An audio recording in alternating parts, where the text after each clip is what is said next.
Wait, don't bet on the New York Jets just yet. They may have been the flashiest team in free agency this offseason, but zero to hero is going to take more than a massive upgrade at quarterback. I'm Chase Keller, and tune into this dive of the New York Jets, why I believe they will finish 11-6, and how they came up in 10th in my 2023 NFL Power Rankings. This offense saw so much improvement this offseason. $65 million spent in free agency later, and this offseason is looking brand new. Oh, and how could I forget the trade of new quarterback Aaron Rodgers? Aaron Rodgers is absolutely the X factor of this offense. Will he perform like his MVP days, or will he keep his momentum of average QB play like 2022? It generally could go either way, so let's talk about both ends of the spectrum. Beginning with his MVP days, Rodgers was a phenomenal deep passer. In 2020, Rodgers had 14 touchdowns of over 20 yards. In 2014, he had 13 of those. Altogether, he threw 48 touchdowns and 7 interceptions over 20 yards in his 4 MVP seasons combined. That somewhat disappeared in 2022, where he had 12 touchdowns and 6 interceptions. His completion percentage of 20 or more yards was also fairly low at 34.5%, which is something that's unusual for Rodgers. Some things haven't disappeared though, including his pocket poise, great accuracy, and overall electricity on the field. Rodgers is still a fantastic quarterback, don't get me wrong. I'm just unsure what path he's going to take for 2023. This section is a fun one. The running backs could change at any moment with the looming and seemingly inevitable signing of Dalvin Cook on the way. For now, he is not in New York, and the running back one is Breece Hall. Now, Hall may seem very low, but I want to elaborate on this a little further. He appeared in 233 snaps in 2022 and elevated himself from a 67 to a 73. If you don't understand my rating system, all you have to know is that is very impressive for a low snap count. Hall's explosion and vision helped bring him to the first breakout grade on this roster.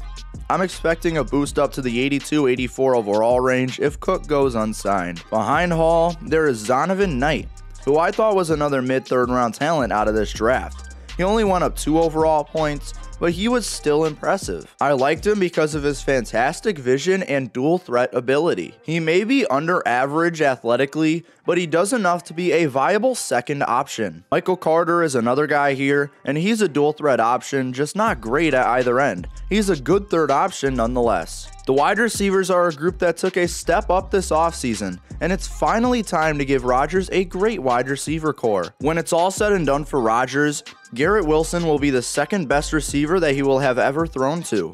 Wilson is showing that he's not bad at anything, and training with Sauce Gardner this offseason will boost all stock. Wilson may be a little lanky, but he's got elite route running with great change in speed and direction. With how quick he exploded onto the scene, he could be on the same level as Justin Jefferson very soon. The other starters aren't nearly as impactful as Wilson, but that is okay.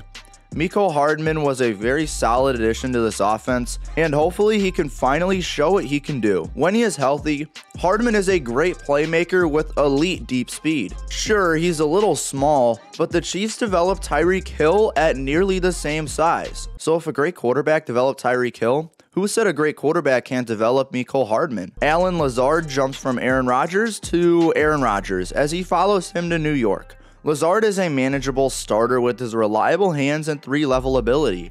There isn't anything flashy in his game, which is why he's held back to a 73 overall. Corey Davis needs to be discussed though.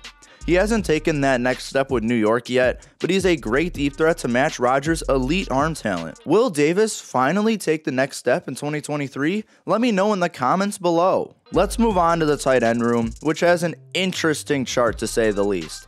There are no starting talents here, but there are so many second string level guys, including ones that you can't see in these top 3. Somehow, Jeremy Ruckert leads this tight end group.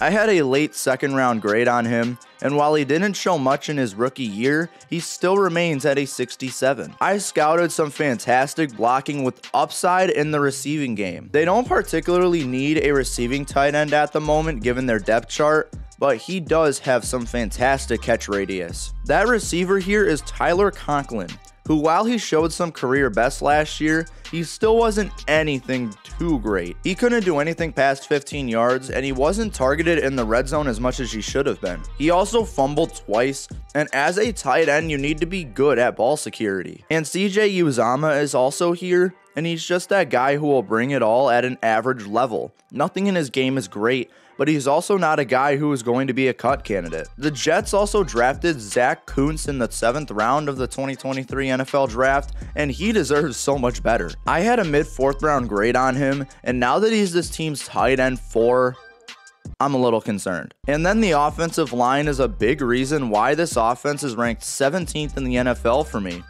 They have a consistent rating across the line with a few manageable starters, but nobody pops out as that great starter or star player. Going from left to right, we start with Mekhi Becton, who has just continued to drop in rating due to his injury issues. He was very talented out of college, but with 700 snaps in 3 seasons, I need to see a lot more to bring him up to his old 76 overall. Laken Tomlinson had a rough year 1 with New York, but if you can return to his San Fran days, you have a good starter with consistent pass and run blocking ability. Connor McGovern doesn't feel like he's 30 years old, but he's playing in his prime at the moment. He hasn't played any better than he is now, and if he continues developing despite getting a little old, he's going to make his way to a good starter role. Elijah Vera Tucker dealt with injuries in 2022, but his rating is almost guaranteed to rise. He's a good offensive guard who has gone from a 71 to a 76 over the last 2 seasons. Vera Tucker is sneakily athletic despite his 6'5", 308-pound frame. The pass blocking has been a concern to start his career, but his run blocking is good enough given his great play strength. He also receives a breakout grade for this roster. And at right tackle, Dwayne Brown is a falling guy who turns 38 very soon.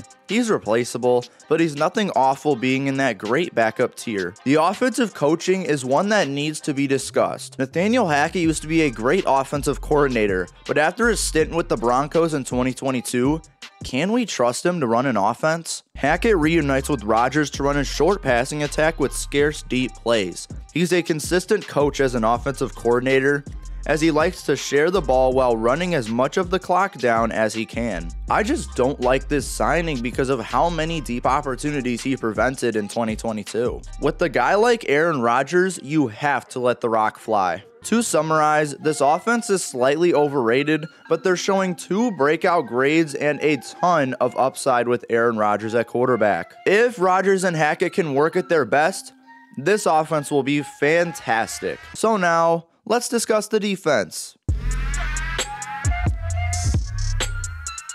This Jets defense kept the team together in 2022. They went from the worst defense in the NFL in 2021 to top 4 in both points and yards last season. I believe the defensive coaching is phenomenal, but the roster breaks 8th across the NFL. So let's discuss this defensive roster. The edge group is a great one on the brink of elite play, and it starts the inconsistency that this defense is. This group is a little under the radar, and I think New York built this group extremely well. John Franklin Myers has developed into a stud on the brink of superstardom. Since joining the Jets in 2020, he's been great in both pass and run, and he's gotten better every single year. He's developed everything to a great level, including strength, athleticism, and IQ. He was very raw as a prospect, so he went into the best case scenario. Jermaine Johnson is a guy I fully expect to crack the starting lineup early on, as I loved him as a prospect.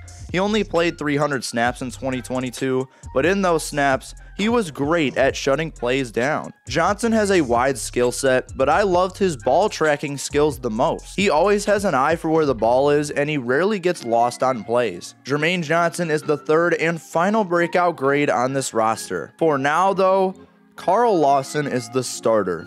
He is strictly a pass rusher, and with a developing Johnson, I think he loses his starting spot. Even then, his pass rush ability is very good and is good enough to be a manageable starter. And I will admit, I thought Will McDonald was the worst first-round selection in the 2023 draft. The team need wasn't there, he wasn't close to being the best edge rusher on the board.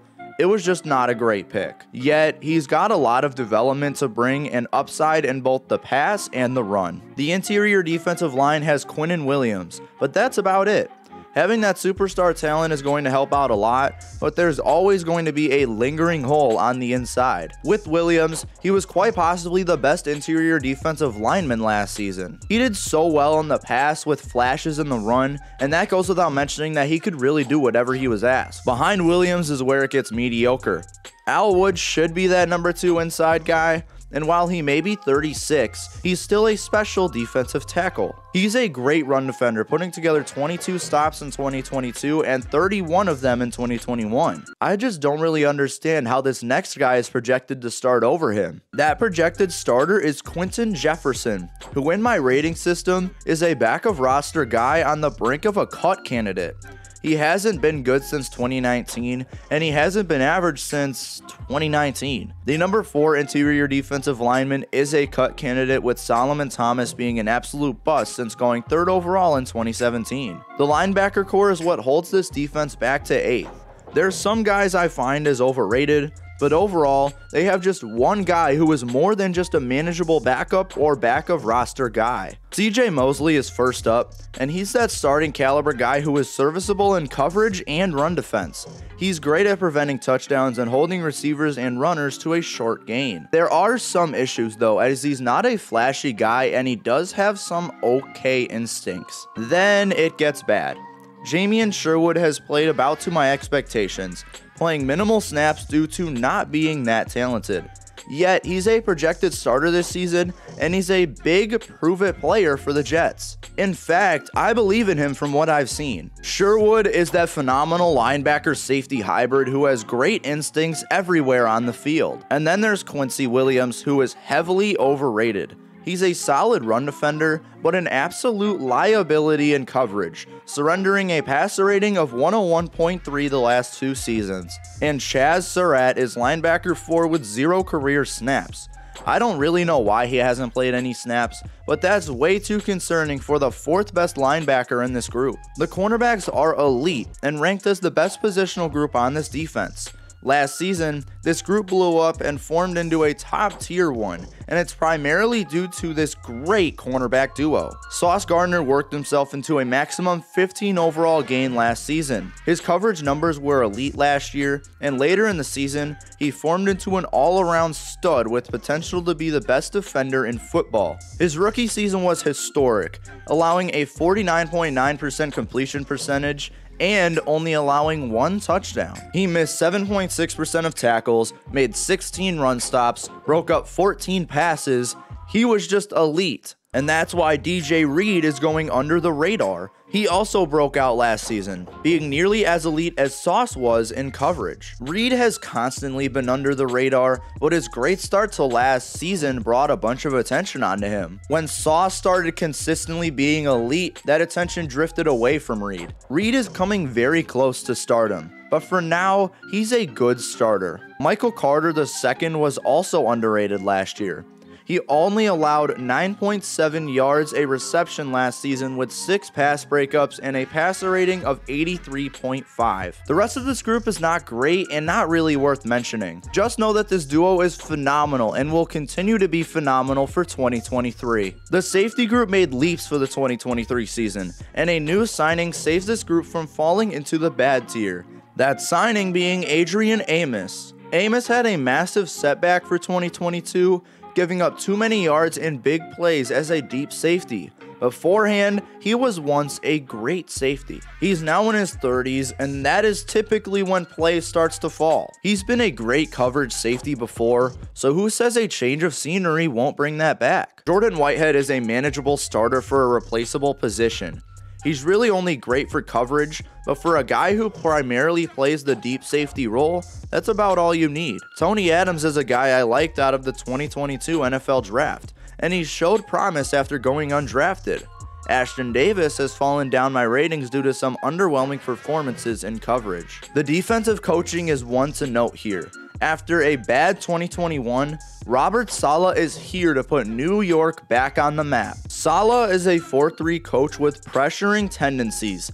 He is fantastic at centering the scheme around the team's best players, which makes sense why it blew up with the surge of Quinnen Williams and rookie campaign of Sauce Gardner. There's no doubt that Saleh made a massive leap from 2021 to 2022, so now we have to see if that continues for 2023. If he becomes one of the best, this Jets team could easily be a contender in the AFC. To summarize, this Jets defensive roster is pretty dang good, but the defensive coaching makes it even better. Are we about to see another top 5 performance from this defense? Finally, let's discuss the rating splits. Before I end every video, I go over the rating splits of offense, defense, special teams, coaching, and overall team. If you are interested in how this whole rating system works, it is in the description below. To start, the offense is at a 75.64, which is 17th in the NFL, 10th in the AFC, and 3rd in the AFC East. The defense is a 75.36, which is 8th in the NFL, 5th in the AFC, and last in the AFC East somehow. The special teams is a 73.42, which is 7th in the NFL, 6th in the AFC, and 1st in the AFC East. And coaching came out at an 8 out of 10 or a 78 out of 80, which is tied for 11th in the NFL, tied for 6th in the AFC, and 3rd in the AFC East. The overall team came at a 76.16, which is 3rd in the AFC East, 6th in the AFC, and 10th in the NFL. That's all I got for you guys today. Thank you guys so much for watching this video. If you enjoyed, please make sure to leave a like and subscribe to the channel for more content like this. We've entered the top 10 in my power ranking system, but there's still 9 teams to go, so be on the lookout. You're missing out. Once again, I'm Chase Keller from Chase Keller Journalism, and thank you guys so much for choosing this channel as your source of sports coverage. I'll see you guys in the next video.